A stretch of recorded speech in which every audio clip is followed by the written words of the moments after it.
Right, Shalom Yasharala. Before we go into this lesson, the continuation of the Adam and Eve creation story, we give all honor and glory and all praises to Yahweh, Sokal Halal, Yahweh, Bahasham Yahushai, Bahasham Rakakwadash. We give double honors to the apostles and prophets and the elders of JMS Camp, but known as Great Millstone, for the 100% truth that have been currently edified under. No, I'm not with GMS, but I'm currently learning under them because they are very edifying, right? And I see them as one of the true men of Yahweh Bashim Yahushai, as well as so. And the reason for that, because if you realize they have not have anyone that could state any blame or claim any blame on them for any wrongful act that they have done thus far, right? If you look through the lens of the Spirit, if anyone has made that claim, they need to provide the receipts, and they have not. So there you have it. So that's why I see them as one of the true men of the Lord, Yahweh Bashim Yahushai. So let's go into the continuation, which we dealt with the first part dealing with the separation of the creation, one being the Alahayams, which as we know as God, which is the rulers, judges, and angels, or Elohim in the Yiddish Hebrew, Alahayam in the Lashwan Kadash, the Holy Tongue, or the Paleo Hebrew. And so the Alahayam created man in one creation, and then when we go into Genesis chapter 2 and verse 7, Yahweh created a man, which is the name of Adam. So the Alahams created male and female to be fruitful and multiply, and Yahweh created Adam, which, as we know, is the chief priest or the Lord of all thy creatures in understanding, right?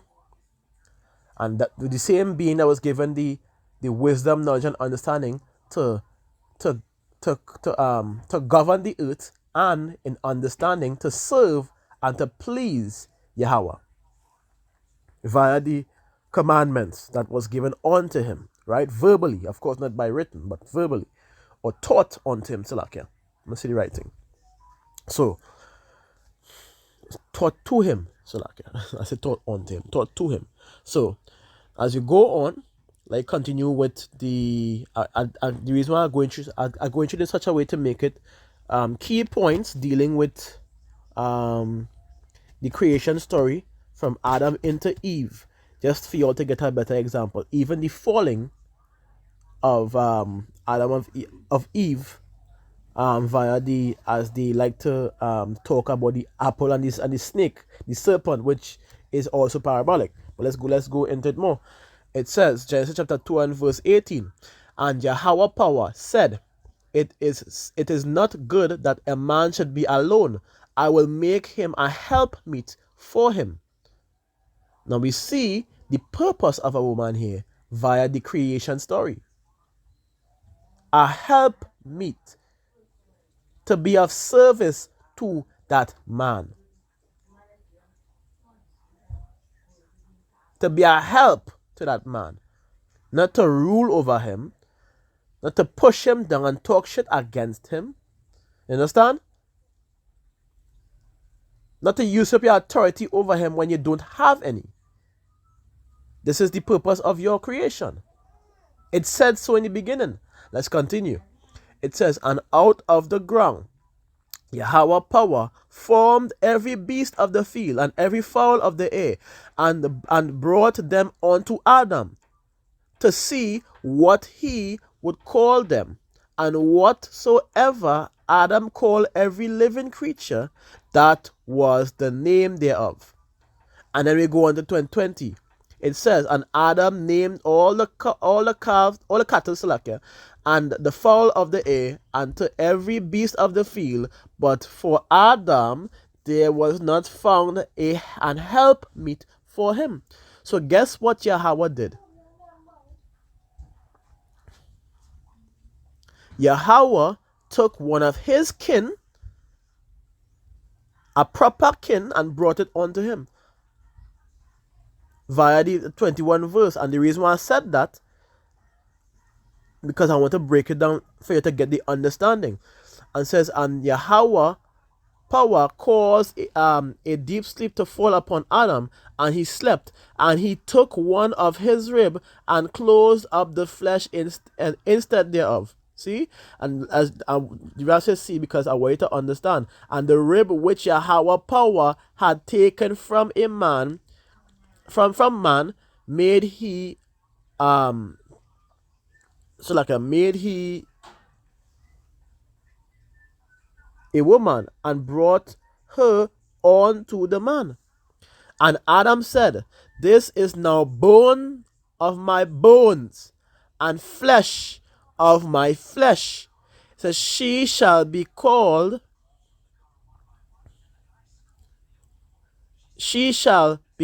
woman, because she was taken out of man." And if you could grab that understanding, it's not really hard. Let me get a simple understanding from the cross reference. It guides you to these things. Let me see. Let me get. Wrong one. The bone of my bone, flesh of my flesh. Right? It tells you exactly what it's talking about. Bone of my bone and flesh of my flesh. She shall be called woman, because she was taken out of man. Now let's see what that's talking about. A very good example is dealing with let me go into it. The cross reference gives lovely examples, but I might only take two or three. I might go through all to be exact, just to make it more clear. But let me go into it. Let me go into verse 13, and it says, "And it came to pass, when Laban heard the tiding of Jacob, his sister's son, that he ran to meet him and embraced him and kissed him and brought him to his house. And he told Laban all these things. And Laban said to him, Surely thou art my bone and my flesh," because it's talking about their family line, their lineage. How do we know that? When you come back up from Abraham, remember Abraham was the father of Isaac, which brought Jacob. Isaac is the father of Jacob. And Bethuel, Salakia, is the father of Laban and Rebekah, which Abraham's brother is Nahor. Nahor? Salakia for my pronunciation. You know, I just have a problem with that. I just want to clear that. Sorry. I just want to clear that. Yeah, so like for the pronunciation, it's Nahor. Well, it doesn't. It matters, but at the same time, Nahor. You know what I'm talking about? Nahor. It is. So that was Abraham's brother. Understand? Nahor.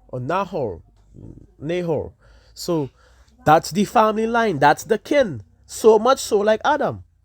The Adamites were created. Then there was the main man, Adam. Eve was taken out of Adam's lineage, the Adamites. And then guess what? As the story continues, it's not talking about a literal rib. It's not talking about an actual rib being taken out of Adam to create Eve. One rib bone cannot supply all the bones necessary to bring forth a woman, to create a woman.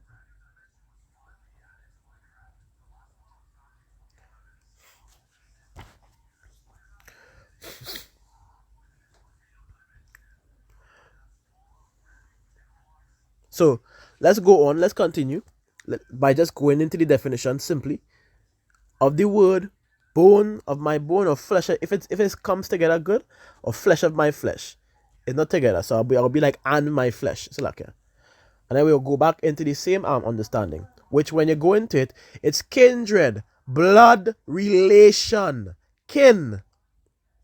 It's literally talking about what? Kin in proper understanding. Now let's go back into the Genesis 2 and verses 22 or 23, something like that. 23.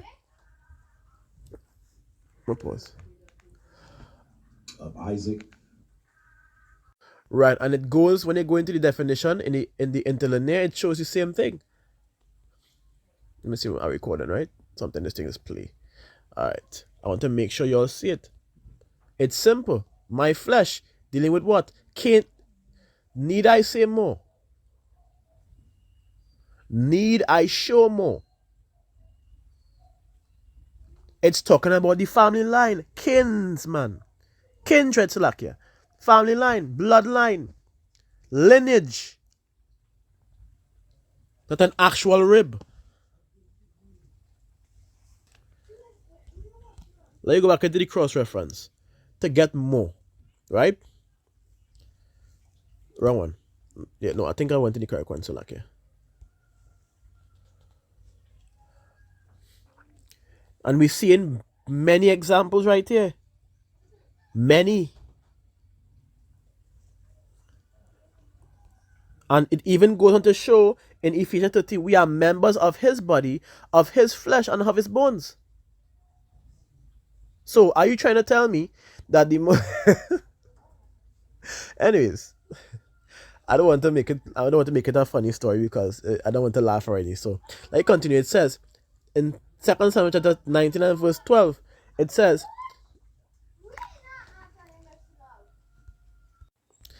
you are my brethren, you are my bones and my flesh.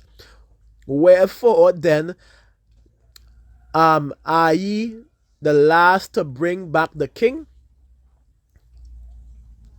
So are you trying to tell me that the Most High, Yahweh, took, anyways, but we know our coming out, that it is not adding up. Like, I could go back into this, but it really and truly not adding up. Not adding up to make a proper understanding. So clearly it's talking about his kinsmen, his kindred, Salakia, his kin, dealing with his family line, his lineage, started from the Adamite itself. And from there, I want to go further into the last point where we were supposed to head to, which is Genesis chapter 3 and verses 1. So, as we continue, as we go on to further break that understanding off, to remove these simple stumbling blocks, these strongholds, so that y'all can get a better understanding, right? Genesis chapter 3 and verses 1. Now, everyone tends to be tripped up about this and say and believe that it's actually talking about a literal serpent in the garden. So let's grab the understanding for y'all to really see. It says, now the serpent was more subtle than any beast of the field. And as it goes on to say, which Yahweh power had made.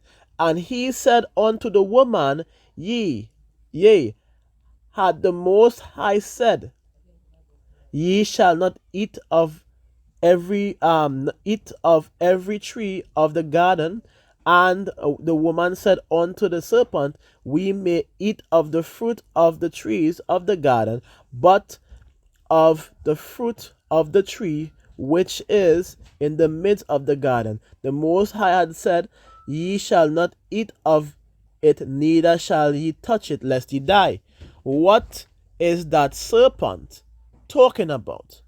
What is that serpent to begin with? Let me grab that understanding right here. It's simple.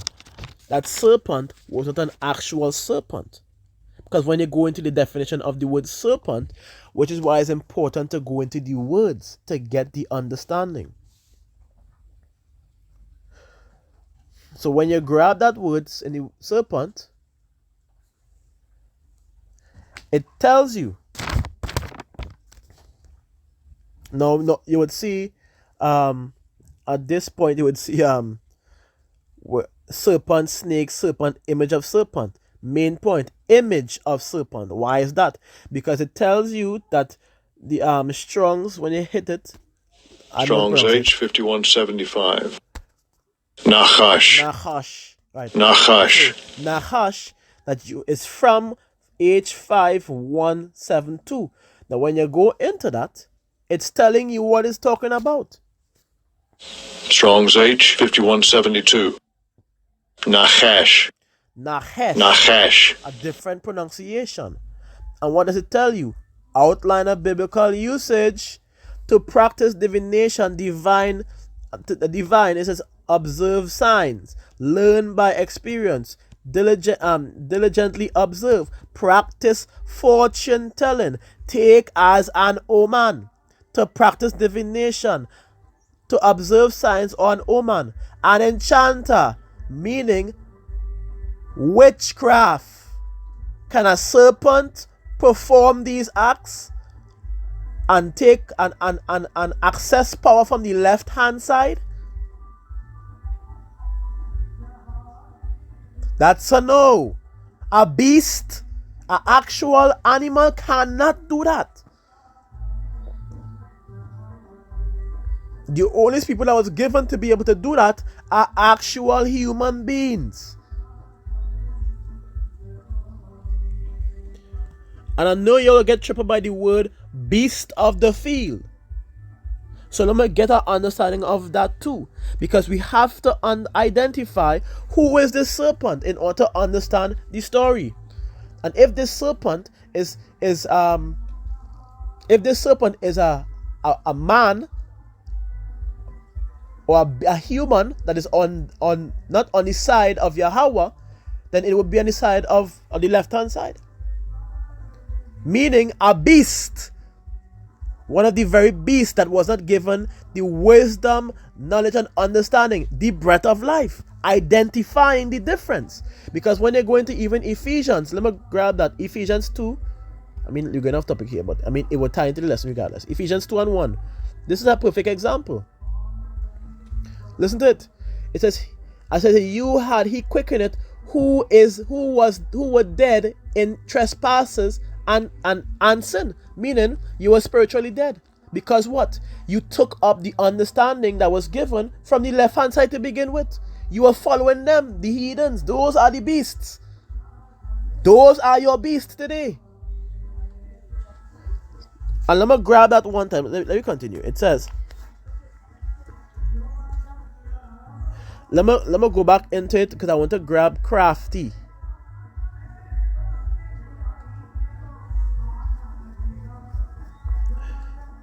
I mean subtle, Salaki, which is crafty. Let me go to the definition one time.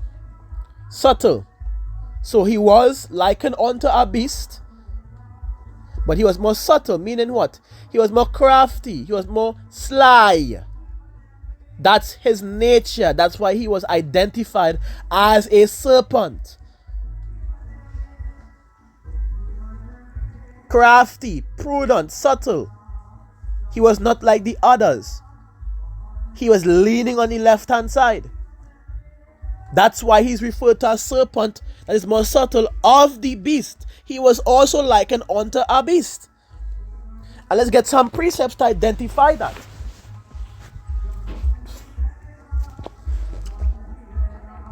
Ecclesiastes chapter 3 and verses 18. Let me grab the understanding right here, and it says, this is straight to the point. I said in my heart concerning the estate of the sons of men, that the Most High might manifest them, and that they might see that they themselves are beasts. Why is that? Because they wasn't given the breath of life. Let's get another precept in Psalm chapter 49 and verses 20. Straight to the point yet again. 49 and verse 20, the last verse. It says, man that is honor and understanding not is like the beast that perish. See?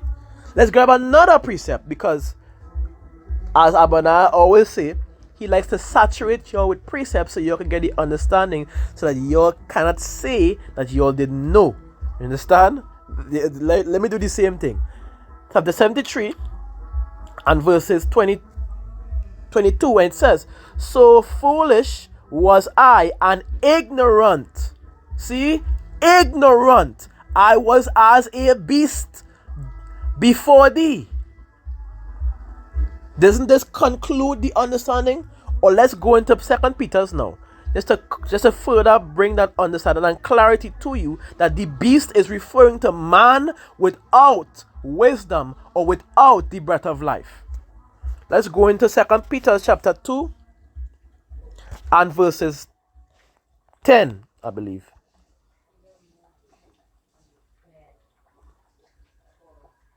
I think I'm the wrong one. 11. 12. All right, 12. It says, to the point. It says, but these as natural brute beast. Why it says that? Made to be taken and destroyed. See? Simple as it is. It says, speak evil of the things that they understand not, and shall utterly perish in their own corruption. Corrupted people, because they was not given the understanding. So they can only lean on what they perceive it to be, rather calling them, identifying that they are beast, actual beast. They're referred to. The heathens are nothing more than beasts of the field. So we can see now that serpent in the garden is not talking about a literal serpent, but is referring to a being, a human, that was without wisdom, and went on to Eve, and because she lacked discernment, she fall into that trap. Of course, Yahweh has led that to be. Scripture say he would declare the end from the beginning, and so he has done. So like if the noise in the background, some neighbor playing that loud music, you can't find that. They have their own choices, and I'm in the very quietest place in my household, so there's nothing I can do, right? so that's, there you have it, proper understanding of it. Because when you really look at it, the breath of life is that is what separates wisdom. That is what separates a man, a living man with wisdom, from the beast, which is a being without wisdom, like the heathens. Which is why when they go into the second Wisdom of Solomon, Salakia, which we did yesterday, I want to go back into it again. 7 and verse 24, straight to the point. 25, straight to the point. Says, for she is the breath of the power of the Most High. She is that breath of life, and a pure influence flowing from the glory of the Almighty. Therefore, can no defiled thing fall into her. That's why she's not supping with the heathens.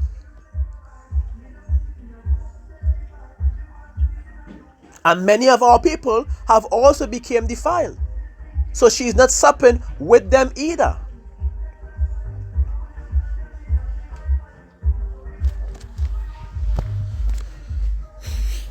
So I just want to bring that apart. That is the two main points to continue. I think from there the Adam and Eve story would end, because you would understand that wisdom, that wisdom. So like that the serpent brought forth for Eve in understanding that left hand side wisdom, which scriptures say wisdom and knowledge. So wisdom of this world is foolishness with the Most High. Foolishness. And Eve got caught up by the foolishness of the left hand side power, dealing with and understanding idolatry. When you think about it, straight to the point.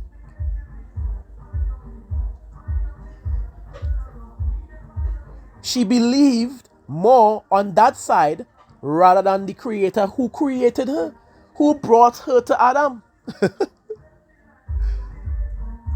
Allowing Adam to fail, of course. But that is all a part of the Most High's plan. At the end of the day, it's His will, and His will be done. So